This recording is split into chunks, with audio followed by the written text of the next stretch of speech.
Le sous-marin, orgueil des grandes puissances, est un monstre de technologie. Il souffre cependant d'un handicap de taille, ses yeux. Sous l'eau, il est aveugle.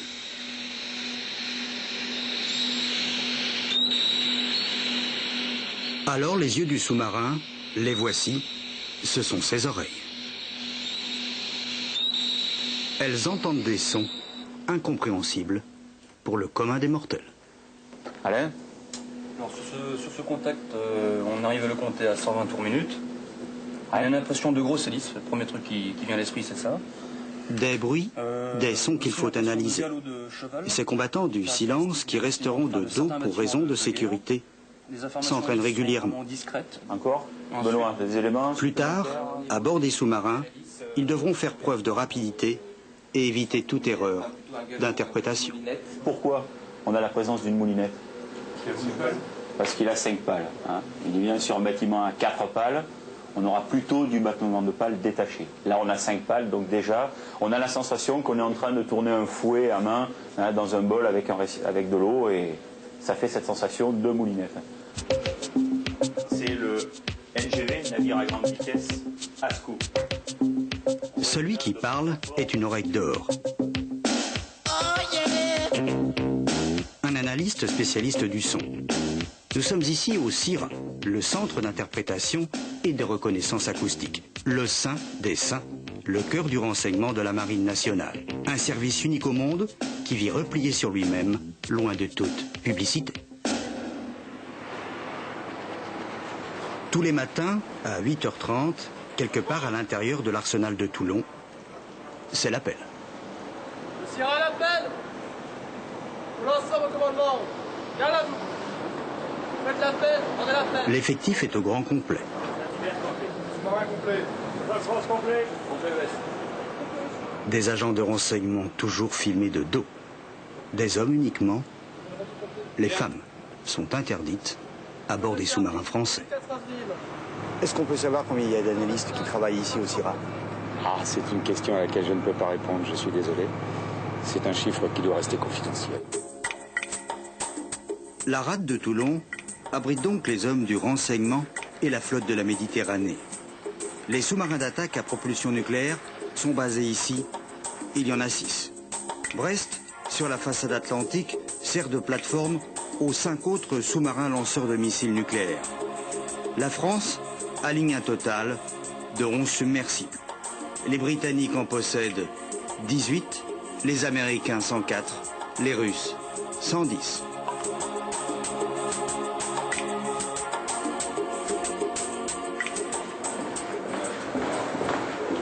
Ce jour-là, le service de renseignement est en alerte. Pourtant, on vient de recevoir un message urgent de SecMed. L'un de nos SNA a pris un contact qu'il estime suspect et nous demande un avis sur la classification de ce contact. Les bandes magnétiques nous parviennent par hélicoptère. Un sous-marin non identifié croise en Méditerranée. Au large, un bâtiment français a enregistré son bruit qui demande une analyse plus poussée pour une identification sûre. Alors, on emploie les grands moyens. La course contre la montre commence avec le repêchage des données. Elle va se terminer ici, à Toulon.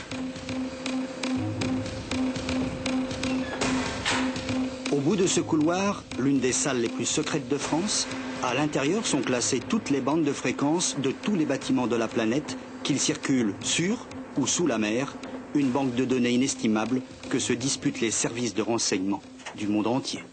Stop. Je suis désolé, à partir d'ici, vous ne pouvez pas rentrer. C'est notre salle calcul et évidemment, pour des raisons évidentes de protection du secret, seules les personnes qui ont des autorisations d'accès, les gens du CIRA évidemment, peuvent y pénétrer et donc le reportage s'arrête là. Nous réussissons quand même à filmer cette trace. Voici le bruit enregistré par le sonar du sous-marin français. En fait, ce bruit a été produit par l'hélice du bâtiment suspect. C'est sa signature. En tournant, l'hélice a fabriqué ce mince filet de bulles d'air. On appelle ça la cavitation, la carte d'identité du bâtiment en question. À l'intérieur de ce service, il y a vraiment des spécialistes de la recherche. Il y a un tableau de chasse, il y a des gens vraiment spécialisés, il y a des chasseurs. Ah oui, il y a des gens qui se passionnent avant tout pour l'exercice de leur métier à la mer. Et de manière plus importante, sur sous-marin d'attaque. Ça, c'est une chose très claire. Le sous-marin d'attaque est par essence le chasseur et l'analyste est aussi un chasseur. J'ai des analystes à qui j'ai remis récemment un diplôme des plus de 1000 jours de mer. Donc vous imaginez, ce sont des gars qui ont passé 3 ans de leur vie sous l'eau, en tant qu'analystes. Mais avant d'être analystes, ils étaient déjà pour la plupart sous-mariniers, donc ils ont beaucoup plus que ça à leur actif. Et le fait d'avoir sur nos sonars échantillonné à X fois la Fmax... Mathématiques, sciences du son, il faut 7 années d'études pour faire un très bon analyste. Eh bien, on va quand même se retrouver... Et les places sont chères, seulement 4 par an. Les fréquences vont venir se retrouver. Les oreilles d'or n'ont pas de système auditif particulier. C'est l'entraînement qui fait la différence. Ils sont capables de détecter un son de 20 000 Hz à partir du seuil de 20 décibels. Un individu normal ne l'entendra qu'à 50. Leur travail constant sur le son, les centaines d'heures d'écoute, ont fini par leur donner une phénoménale mémoire auditive. La marine attache beaucoup d'importance à ses analystes. On ne sait pas se passer d'un analyste sur un sous-marin aujourd'hui. L'analyste qui embarque sur un sous-marin est l'expert qui vient conseiller le commandement, renseigner le pacha du bateau sur la classification des contacts. C'est lui qui détient la connaissance la plus approfondie pour le renseigner du mieux possible. Une tête bien pleine, un esprit de synthèse, du sang-froid. Ce sont les qualités de l'analyste. Lui s'appelle François Destré, il a 35 ans. Voilà 14 ans qu'il est dans la marine. 192 tours. La signature et la réduction est bien nette. Hein. Par contre, la cavitation... L'autre, Jean-Claude Auster, a le même âge que son ami et complice. Il totalise 19 ans dans la marine. Ce sont les 2 seuls officiers mariniers de renseignement que l'état-major nous a autorisés à filmer. La signature qui descend. Il reprend là. Pour le moment, ils se remettent en mémoire une banque de sons.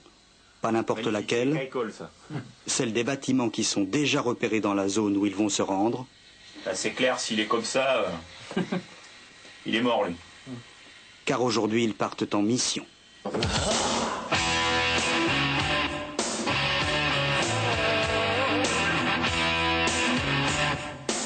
Les analystes ne choisissent pas leur affectation. Ils sont désignés en fonction des besoins que réclament les différents bâtiments à la mer. Au sens strict, ils ne font pas partie de l'équipage d'un sous-marin. Ils s'y rajoutent au titre d'experts une particularité unique dans la marine. Le Casabianca de l'escadrille des sous-marins de la Méditerranée est opérationnel depuis 1987. C'est un sous-marin d'attaque. 80 mètres de long, 2700 tonnes, il peut descendre jusqu'à plus de 300 mètres.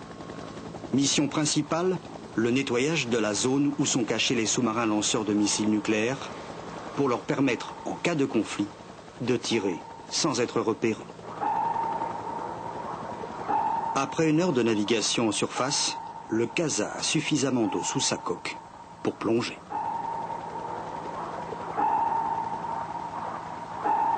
Moteur avant 2.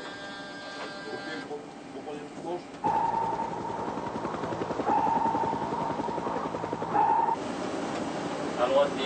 À droite 10. Un sous-marin se pilote un peu à la manière d'un avion, avec un manche à balai.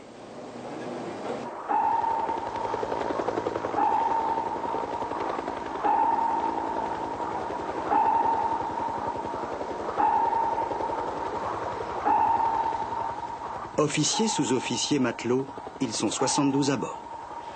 On descend à 80 mètres. Voici le CO, le central opération, le cerveau de la machine. Le CO ne désemplit jamais. Ici, les équipes de quart se succèdent avec régularité. Un rouleau compresseur qui maintient le Casabianca à un haut niveau opérationnel. 13 personnes se répartissent les 15 mètres carrés de cette caverne bourrée d'électronique. Sur tribord se trouve la partie détection, avec les analystes. Chaque centimètre est compté. Les analystes sont logés à la même enseigne, sans plus d'espace que les autres. Moteur avant 1. Bon, pour le connect et pour l'analyste, dès que c'est clair.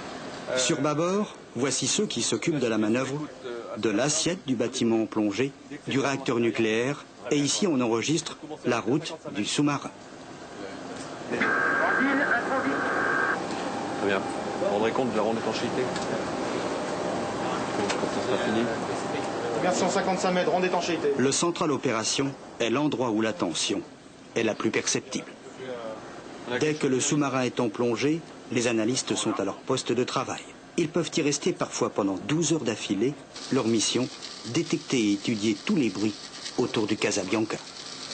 Là, à ce moment, je suis en train d'analyser un cargo. Très bruyant. Des hélices assez indiscrètes. 4 pales, une ligne d'arbre.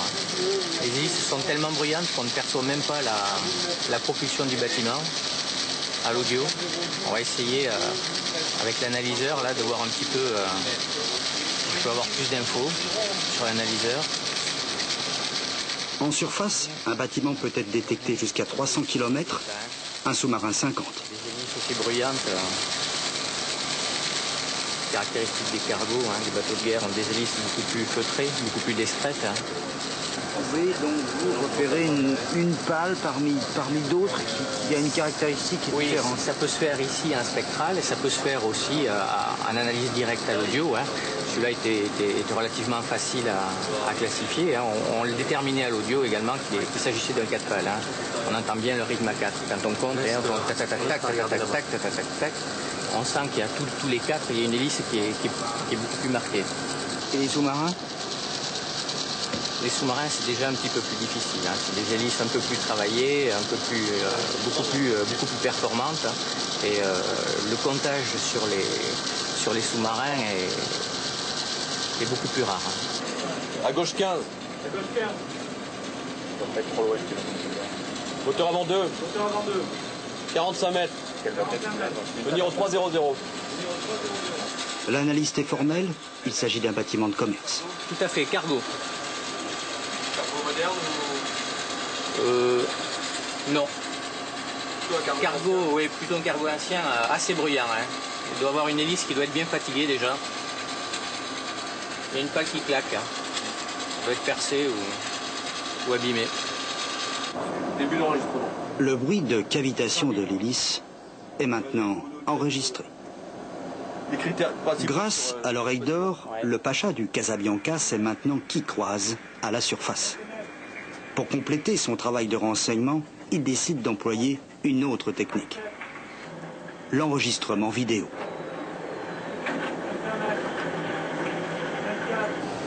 Il lui suffit de remonter en surface et de sortir le périscope. Top la vue.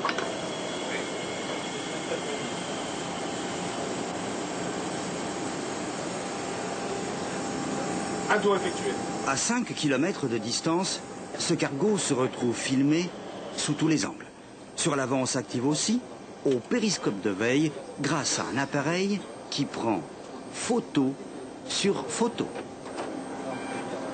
Vous faites une photo systématiquement chaque fois que vous détectez un navire? Non.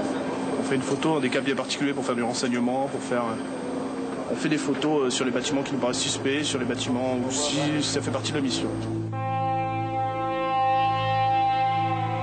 Le sous-marin d'attaque est une vraie centrale de renseignement. La dernière antenne, la plus longue, sert à intercepter toutes les conversations. Téléphone mobile de particuliers ou d'entreprises, conversations envoyées à partir d'ambassades ou de palais présidentiels. Rien n'échappe au Casabianca. Il peut aussi déposer sur une côte ou reprendre à bord, n'importe où dans le monde, les agents secrets de la DGSE, le service d'espionnage français.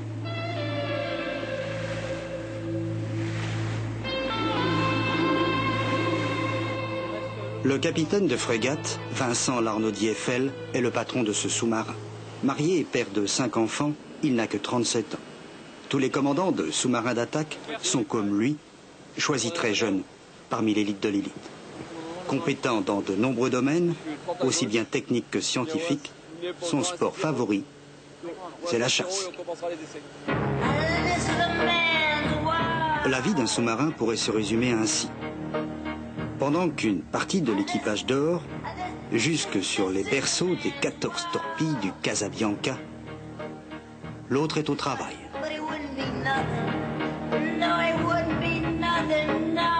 Pour finir, il y a ceux qui se détendent.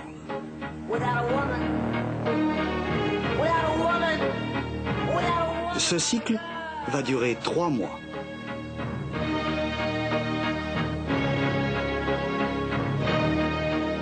Ici, pas d'espoir de faire de nouvelles connaissances. Il y a un chimiste à bord. Il surveille la qualité de l'oxygène et de l'eau douce fabriquée dans 2 usines.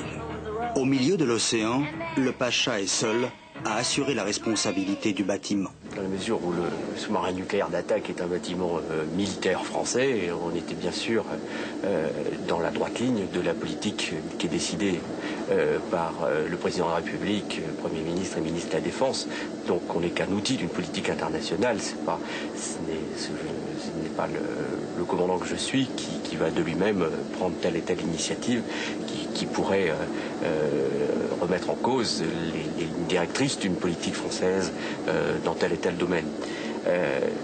Ce qu'on demande à un commandant, parce qu'on est tout seul à la mer effectivement et qu'on est loin de Paris, on est loin de nos chefs directs, je crois qu'on demande avant tout qu'il ait du bon sens.